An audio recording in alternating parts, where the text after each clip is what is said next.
Bienvenidos al programa Pido la Palabra de Canal Congreso. Hoy, como siempre, tenemos un invitado muy especial, al senador por el Polo Democrático Alternativo, Wilson Arias, ¿no? Dirigente sindical, ejecutivo de la Central Unitaria de los Trabajadores, concejal de la ciudad de Santiago de Cali. Además de eso, aspiró a la alcaldía de Cali y fue representante de la Cámara y senador de la República. Bueno, pero ¿qué más quiere destacar de su hoja de vida, senador? Me parece que estoy muy bien presentado de esa manera. Vengo del mundo laboral, fui trabajador del SENA durante 20 años, representé sindicalmente a Sindecena en el Ejecutivo Nacional de la CUT, bueno, realmente a todos los trabajadores colombianos, y por mi condición de estudiante y trabajador muy vinculado a la comunidad educativa del SENA y al mundo educativo en general, de la defensa de lo público y digamos de las ciudadanías que quieren que este modelo cambie y que podamos tener, digamos, una nación con riquezas muy grandes bien distribuidas. Bueno, ese es el tema que nos ocupa hoy en este programa. El SENA es de las entidades más importantes que tiene el país, cuenta casi con 8 millones de estudiantes en el día de hoy, pero hablemos un poco de sus orígenes y qué ha representado para los colombianos el Servicio Nacional de Aprendizaje SENA. Hablemos primero en qué contexto se formó el SENA en Colombia. Sabemos de que hubo después de la Segunda Guerra Mundial, Europa se reconstruyó sobre un modelo tipo SENA. Este modelo fue copiado en Brasil y de Brasil se trajo a Colombia. ¿Qué nos quiere decir sobre estos orígenes del SENA, senador? Bueno, en efecto, en la década de los 50, cuando nace el SENA, en el 57, ¿qué Colombia teníamos? Una Colombia rural, el 70% de la población en la ruralidad. Teníamos una guerra, la dictadura de Rojas Pinilla ya se dice, bueno, se produce en ánimo de resolver unos conflictos interpartistas enormes que había producido un desplazamiento en curso muy importante del campo a la ciudad, y tenemos un modelo de sustitución de importaciones y un movimiento sindical que reclamaba capacitación y reclamaba subsidio familiar. El quinto congreso de la UTC en 1954 pide dos cosas principalmente. ¿Usted sabe qué quiere decir? La Unión de Trabajadores de Colombia, una central muy importante con influencia del Partido Conservador y de la Iglesia Católica por esa época, y demanda que se cree un instituto de capacitación obrera, que es como le denominaron inicialmente, y que se apruebe el subsidio familiar. En efecto, Rojas Pinilla produce dos decretos antes de que nazca el SENA. El decreto 2920 de 1954, que crea el Instituto de Capacitación Obrera, un instituto muy pequeño, de recursos famélicos, de cobertura muy escasa, no adscrita al Ministerio del Trabajo, es decir, no tenía comparación con lo que era el Instituto del SENA, versión brasilero o europeo, y conforma el subsidio familiar para las empresas que voluntariamente decidieran hacerlo o los que ya lo tuvieran pactado. Realmente es un primer momento. Pero es a la caída de Rojas Pinilla realmente cuando se concreta el SENA. En 1957 ya la Junta Cívico-Militar plantea una negociación, un pacto social con los trabajadores. Y ese pacto tiene 5 puntos muy importantes. 1, libertades sindicales. 2, aumento general de sueldos y salarios. 3, la conformación de un instituto de mayor envergadura que no sea solamente ese instituto de capacitación obrera, la generalización del subsidio familiar, no solamente por razones voluntarias, sino como una obligación legal, y una comisión de concertación que diera lugar, digamos, a una negociación al respecto.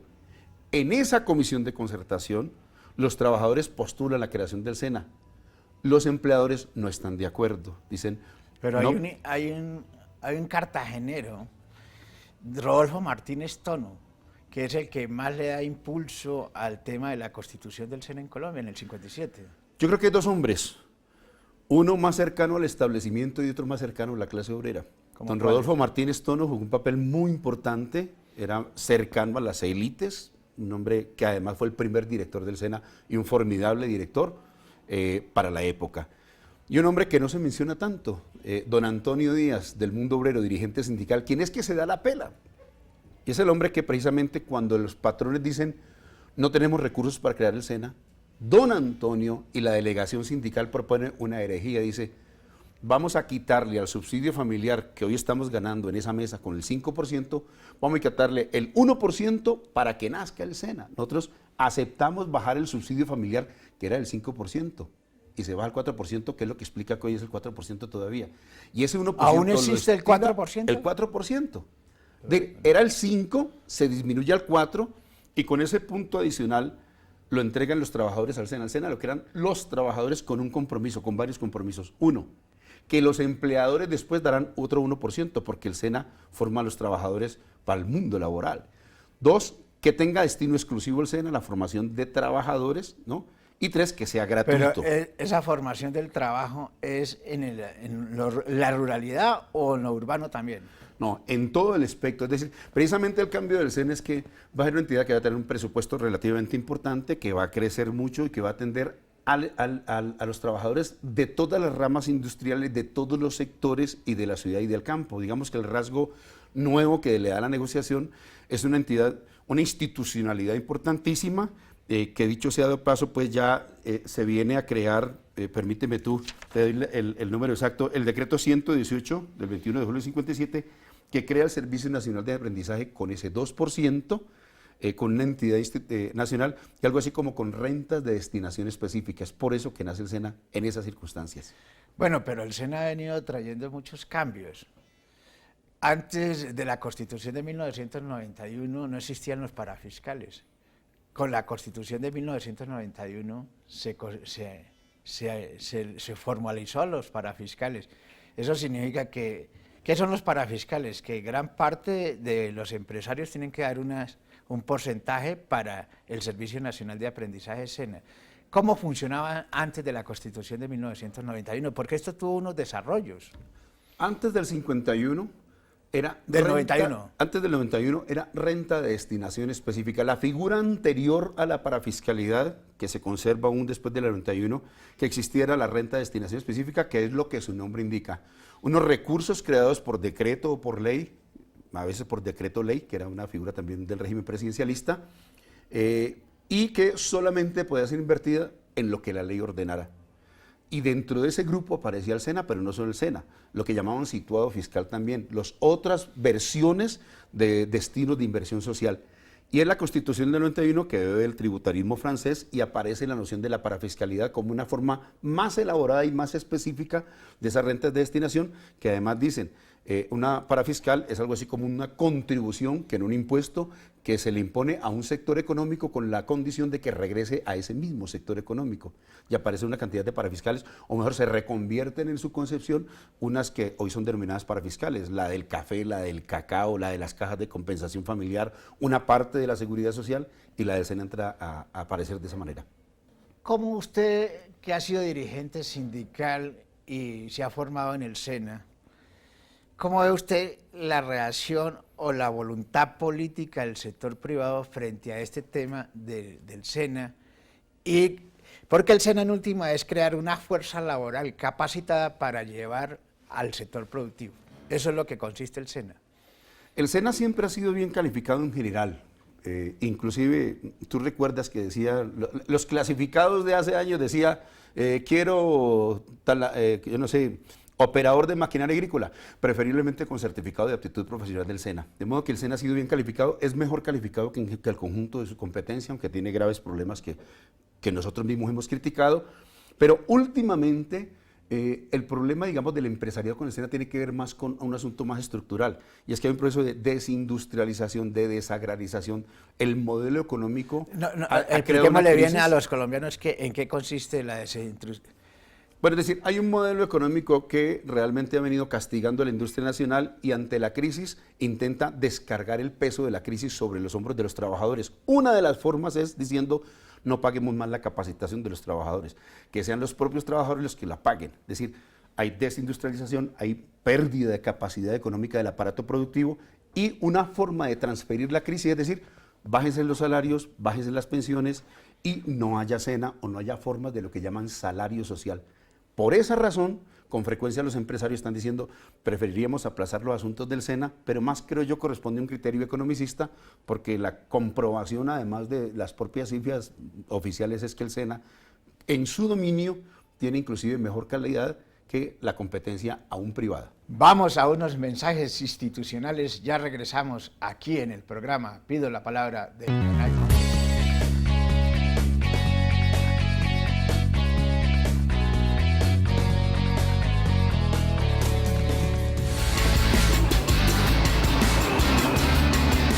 Paciencia. Cuando el semáforo está en verde y usted ve que si cruza bloquea la intersección, decide detenerse, encender las luces estacionarias, respirar y esperar. Fácil.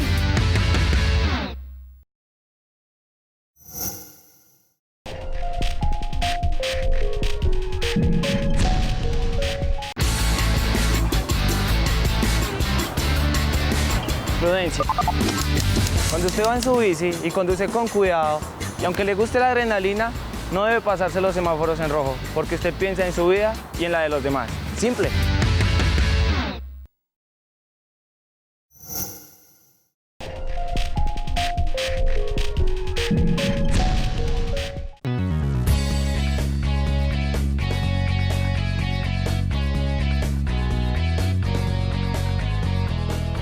Regresamos al Canal Congreso, al programa Pido la Palabra. Senador, la ciudadanía nos está haciendo algunas preguntas. Miremos la pregunta del ciudadano. ¿Qué pasó con el pacto que exigieron los gremios sindicales al gobierno para crear el SENA? ¿Se cumplió? Bueno, esa primera pregunta. Bueno, no. Tuvo algunas dificultades el pacto que se hizo con la Junta Militar de Gobierno después de Rojas Pinilla. La primera dificultad fue que los empleadores no cumplieron inmediatamente, como era el espíritu. Hablemos algo de historia, porque es que este programa es bastante pedagógico. Rojas Pinilla llegó al poder con el tema de la pacificación.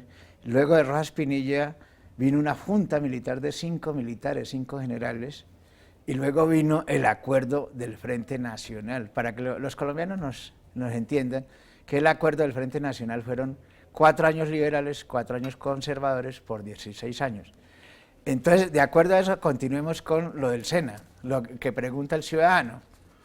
Bueno, la pregunta se refiere a que una vez caído Rojas Pinilla, la Junta Militar hace un pacto que dijimos tenía algunos puntos. Y uno de ellos era, por ejemplo, que a la contribución del 1% de los aportes que hacía el mundo de los trabajadores, se agregaría 1% de los empresarios. Ese primer aspecto no se cumplió inmediatamente. Pueden hacer una especie de plebiscito de los trabajadores para que se trajera al Congreso de la República la reclamación correspondiente. Solamente hasta 1963, con la ley 58 del 63, se da cumplimiento al aporte adicional de los empresarios y a partir de ese momento el SENA tiene el 2%. Adicionalmente, el acuerdo según el cual se mantiene la gratuidad de la formación, en general se ha mantenido, pero en una época muy concreta, el decreto 249 de 2004 dio lugar a la posibilidad de que se perdiera la gratuidad y se cobrara la formación. Tanto así que un centro... O sea, ¿se privatizara el SENA? Hubo un momento ¿En el 2004? Sí, hubo un momento de privatización. No, hubo un momento de privatización en 1992 con el decreto 2149, pero estoy refiriéndome a la gratuidad que se ha conservado en general, pero en el año 2004, mediante el decreto 249, se autorizó la posibilidad de cobrar. Los estudiantes salieron a movilizarse, concretamente el Centro de Gestión, Mercadeo, Logística y Tecnologías de la Información, aquí en la Caracas, con 52 de Bogotá, intentó hacer un cobro y eso produjo un movimiento enorme de los estudiantes en todo el país. Tuvo una movilización que hizo que cesara la pretensión de cobrar en esa oportunidad. Y adicionalmente, en materia de destinación específica, también había intentos, digamos, de violar ese pacto ya del 57, particularmente mediante recortes presupuestales, mediante aplazamientos del presupuesto, mediante una figura que le llamaban congelaciones de presupuesto, inclusive recortes, congelaciones y aplazamientos que han sido derrotados jurídicamente. Entre los años 88, 89 y 2000 se produjeron varias sentencias, unos del Consejo de Estado, otros de la Corte Constitucional, diciendo que el SENA no debería recortarse los recursos porque para esa época tenía la condición de rentas parafiscales. Luego no era dable que el gobierno le metiera la mano al presupuesto del SENA.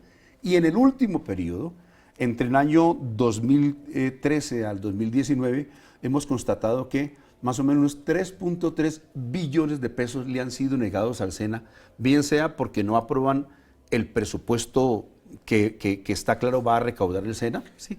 O bien sea porque de nuevo le están aplicando aplazamientos que en toda luz, en mi opinión, resultan ilegales a la luz de la jurisprudencia. Senador, usted está en las comisiones económicas del Senado.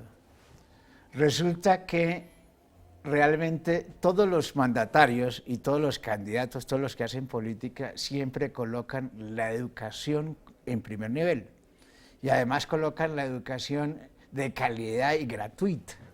Sin embargo, uno al observar los presupuestos, cuando uno es gobernante, se refleja lo que uno va a hacer en el presupuesto. Y cuando usted está señalando que al SENA le están recortando 3 billones de pesos para su funcionamiento, significa que los gobiernos van en contravía de su promesa electoral y su promesa de gobierno. ¿Usted qué tiene que decir frente a eso? Grisenia, yo estoy completamente de acuerdo contigo. Los planes de gobierno, a pesar de que ensalzan mucho la educación, cuando viene la hora de nonas hay que resolver principalmente, y este es el rasgo más importante de todo el último periodo, entre pagar deuda pública y hacer inversión social. Tanto así que los planes de ajustes que nos imponen las multilaterales de crédito casi siempre comportan esa tensión. Para pagarme la deuda, baje básicamente la inversión social o haga planes de ajuste, como los que se están haciendo en Chile, como los que se están haciendo en Ecuador, y como aquí en Argentina. Argentina y como aquí está se ha peor venido económicamente haciendo, que los venezolanos. y como se está haciendo en estos momentos. Fíjate tú que para pagar 59 billones de deuda para el próximo año, también tenemos problemas en el caso del SENA para que le completen. Y se disfraza y se maquilla, se dice que el rubro de la educación es el más importante del país, no es verdad. El primer rubro es la deuda. Para el caso del SENA, podemos comprobar, hay una comisión accidental del Senado de la República que en este momento está verificando cuánto es que le han dejado de dar al SENA de sus rentas. Siendo de destinación específica o para fiscales, se sabe cuánto va a recibir el SENA el próximo año 2020. Pero el gobierno no le aprueba ese presupuesto, de modo que al final aparece una diferencia que casi siempre va a parar a deuda o a guerra, para decir más específicamente. Usted lo que está diciendo es que los gobiernos consecutivamente están endeudados con el SENA, porque cuando un presupuesto tiene destinación específica, quiere decir de que uno no se lo puede gastar en otra cosa. Ese es el decir de las normas, pero además de la jurisprudencia, le quiero agregar, fíjate tú que en el año 2000 la Corte Constitucional dijo no se pueden tocar las rentas del SENA. Muy a pesar de ello, el gobierno lo intentó. Y el Procurador General de la época le dijo al gobierno para el año siguiente, quien repita el contenido material de esto que fue declarado inexequible, incurre en causal de mala conducta. Le dijo al ministro de la época, no le toque la plata al SENA porque incurre en causal de mala conducta. Este sería el ministro de Hacienda. Era el ministro de Hacienda de la época del primer periodo de Álvaro Uribe, para ser más exactos. Y en esa oportunidad, gracias a esa intervención del procurador y a esos dichos de la Corte, el presupuesto del SENA se disparó por ese periodo, creció de manera importante porque no pudieron seguirle haciendo esos recortes hasta que últimamente nuevo se ha insistido en volver a darle menos recursos al SENA. Que la población estudiantil del SENA ha crecido de una forma logarítmica prácticamente. O sea, ha venido aumentando. Hoy tenemos casi 8 millones de estudiantes. De una parte en que se ha constatado un mayor presupuesto fruto de lo que he mencionado, no de la voluntad gubernamental como que de las batallas jurídicas y de la movilización y los dichos de la Corte. Pero adicionalmente yo tengo que decir, y esto me duele decirlo, que también se ha logrado recortando la duración de los cursos. Yo estudié en el SENA, querido Grisenio, mi curso se llamaba Trabajador Calificado en Electromecánica, duraba 3 años. Ahora ese curso, bueno, ya casi que fue descontinuado, pero lo que más se parecía eran 3 cursos distintos que después ya no eran trabajador calificado, sino es que tecnólogo o técnico. Y entonces, con frecuencia, el curso que duraba 1 año, lo partían. Si tenía 3 módulos, entonces hacían 3 cursos, de modo que la persona tuviera que ser certificada 3 veces. A mí me matricularon una sola vez y me certificaron una vez al final.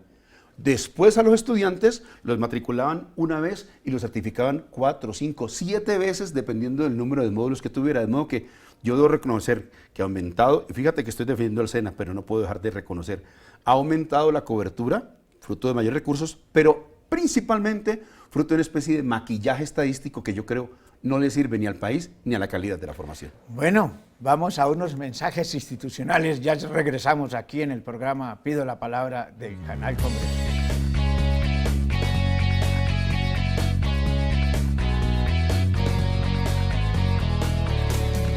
Colombia, país marítimo. El 45% del territorio colombiano está representado por mar. Los océanos de biodiversidad, comercio, tecnología, industria y recreación mueven la economía del país. Con el aporte del gremio marítimo, la gente de mar y la ciudadanía, la Dirección General Marítima vela día a día por la seguridad integral marítima, la protección de la vida humana en el mar y el desarrollo científico y tecnológico de la nación. Porque juntos consolidamos nuestro país marítimo. Gobierno de Colombia.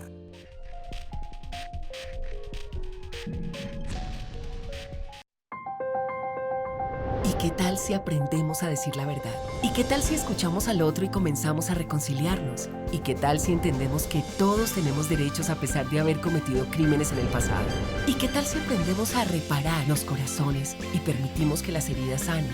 ¿Qué tal si comprendemos que nuestra sociedad merece estar en paz y que ésta sea estable y duradera? Y por último, ¿qué tal si abrimos los ojos y nos damos cuenta de que ninguna paz se consigue sin una justicia restaurativa y transparente? JEP, en marcha.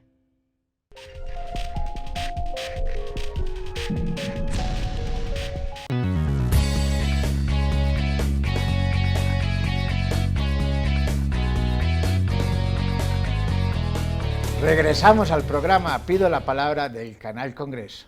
Senador, tenemos otra pregunta de un estudiante del SENA. Esperemos que el estudiante, a ver qué inquietudes nos plantea. ¿Es cierto que el SENA se privatizó en algún momento? Y si es así, ¿a qué se debe que hoy el SENA siga siendo público? Sí, efectivamente el SENA fue privatizado y fue desprivatizado por obra de los trabajadores, de los estudiantes y de la ciudadanía que acompañó un proyecto de iniciativa legislativa popular. En el año 1992 se produjo el decreto 2149 de 1992 que privatizó el SENA, creó 32 corporaciones privadas para entregarle 32 regionales al sector privado, del SENA entregarle al sector privado. No entiendo. No, antes... el SENA hace presencia en los 32 departamentos que tiene Colombia, ¿sí o no? Antes eran en los departamentos, en los antiguos territorios nacionales no existía el SENA. Hoy podemos decir que el SENA tiene presencia en los 32 departamentos.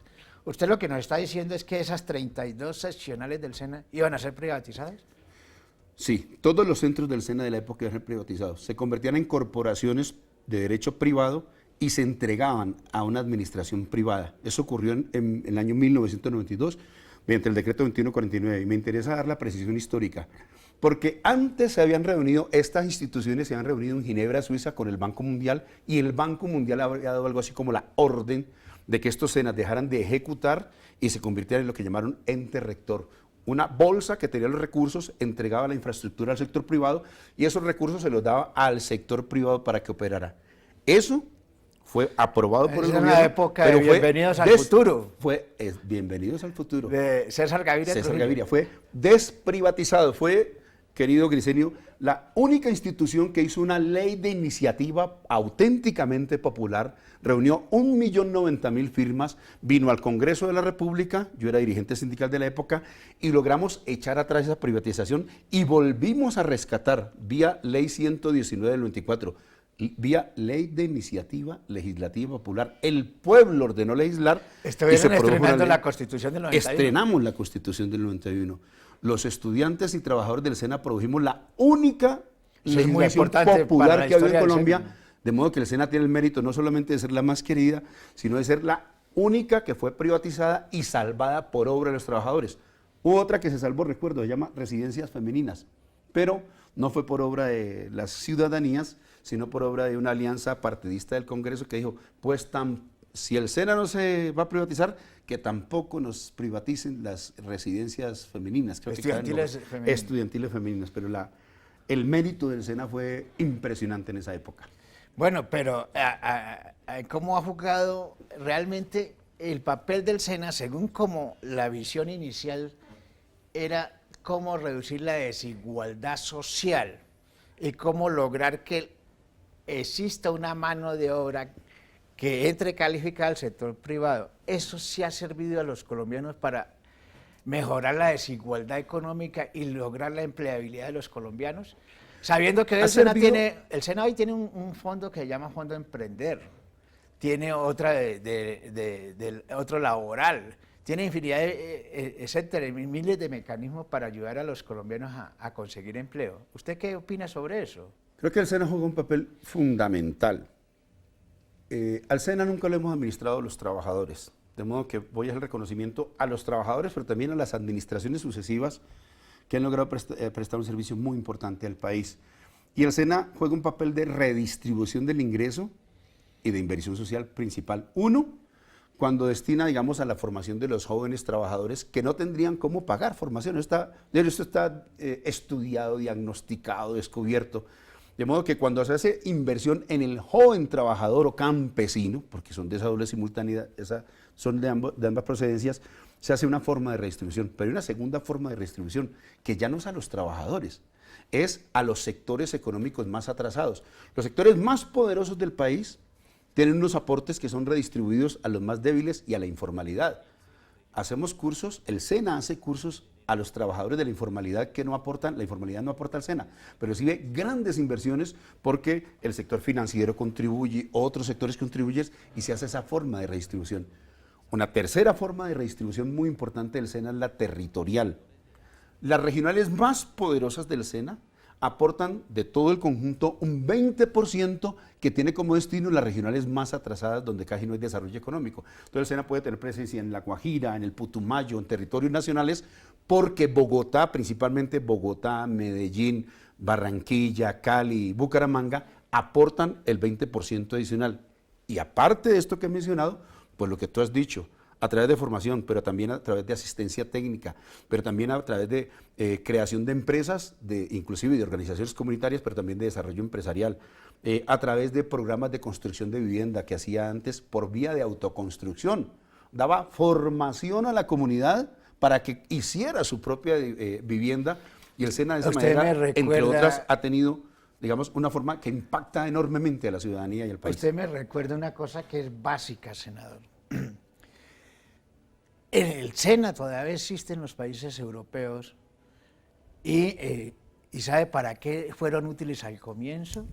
Fueron útiles para hacer un concepto que lo maneja muy bien la OIT, la Organización Internacional del Trabajo, y es para producir desarrollo que se le ha denominado Agencias de Desarrollo Económico Local. El SENA en esa parte, con la visión que se introdujo en Colombia, no han podido ejercer esta posibilidad. ¿Y sabe qué? En los países que han hecho acuerdos de paz y todo el posconflicto, lo más exitoso han sido las agencias de desarrollo local, de economía local. ¿Y sabe cuál ha sido la vanguardia de estas agencias de desarrollo económico local? El SENA. Fue exitoso en El Salvador, fue exitoso inclusive en Nicaragua, en todos los países africanos. En Colombia el SENA lo trataron de introducir al acuerdo de paz de las FARC y resulta que no tienen la mentalidad ni la concepción de las agencias de desarrollo económico local y sabiendo que el SENA es el instrumento más útil para la paz de Colombia. ¿Usted qué nos tiene que decir sobre eso? Que yo deploro que no haya una ruta clara para que el SENA, como lo dices, pueda participar, pero no porque sea inédito. El SENA sí lo tuvo. Tuvo programas de desarrollo empresarial muy importantes y de acompañamiento a organización rural y campesina. Pero te agrego, voy a mencionar dos programas que tuvo el SENA, banderas, y que han sido desmantelados. El programa de promoción popular rural y el programa de promoción popular urbana, que sin ser lo que tú dices tenía un sesgo muy positivo pro informalidad, pro pequeña y mediana industria. SENA acompañó a la ruralidad de manera muy importante, lo sigue haciendo ahora, pero no con la metodología de promoción popular rural y urbana como lo tuvo.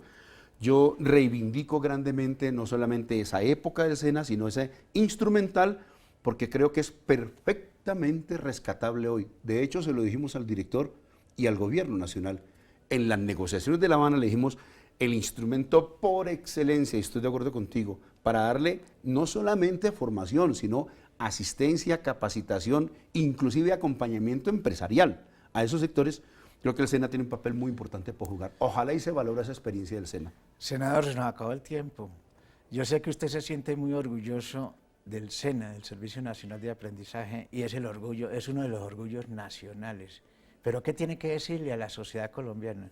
Así en poco tiempo, porque ya estamos en el límite.